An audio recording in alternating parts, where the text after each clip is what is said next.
City central లైబ్రరీలో ఉన్న చదువుకుంటున్న విద్యార్థులను బయటికి ఇడ్చుకొని రావడం, ఉస్మానియా యూనివర్సిటీ హాస్టల్లో ఉన్న విద్యార్థులను ఇవాళ వారి మీద దాడులు చేసి మరి పోలీసులు అప్రజాస్వామికంగా వ్యవహరించడం, ఇవన్నీ కూడా గవర్నర్ గారి దృష్టికి చాలా వివరంగా మేమందరం కూడా వివరించి చెప్పడం జరిగింది.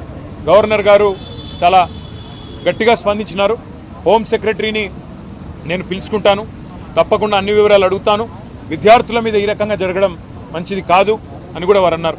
ఇవాళ విద్యార్థులు నిరాహార దీక్షలు చేస్తున్నారు, కొంతమంది ధర్నాలు చేస్తున్నారు, చివరికి కొంతమంది ఢిల్లీ దాకా పోయి అక్కడ కూడా గొడవ చేస్తున్నారు సార్ అని చెప్పి వారికి అన్ని కూడా వివరంగా చెప్పడం జరిగింది. తప్పకుండా నేను స్పందిస్తాను, గవర్నమెంట్కు ఈ విషయంలో తప్పకుండా అడుగుతాను అని చెప్పి కూడా గవర్నర్ గారు చెప్పడం జరిగింది. సిటీ సెంట్రల్ లైబ్రరీలో ఉన్న చదువుకుంటున్న విద్యార్థులను బయటికి ఇడ్చుకొని రావడం, ఉస్మానియా యూనివర్సిటీ హాస్టల్లో ఉన్న విద్యార్థులను ఇవాళ వారి మీద దాడులు చేసి మరి పోలీసులు అప్రజాస్వామికంగా వ్యవహరించడం, ఇవన్నీ కూడా గవర్నర్ గారి దృష్టికి చాలా వివరంగా మేమందరం కూడా వివరించి చెప్పడం జరిగింది. గవర్నర్ గారు చాలా గట్టిగా స్పందించినారు. హోమ్ సెక్రటరీని నేను పిలుచుకుంటాను, తప్పకుండా అన్ని వివరాలు అడుగుతాను, విద్యార్థుల మీద ఈ రకంగా జరగడం మంచిది కాదు అని కూడా వారు అన్నారు.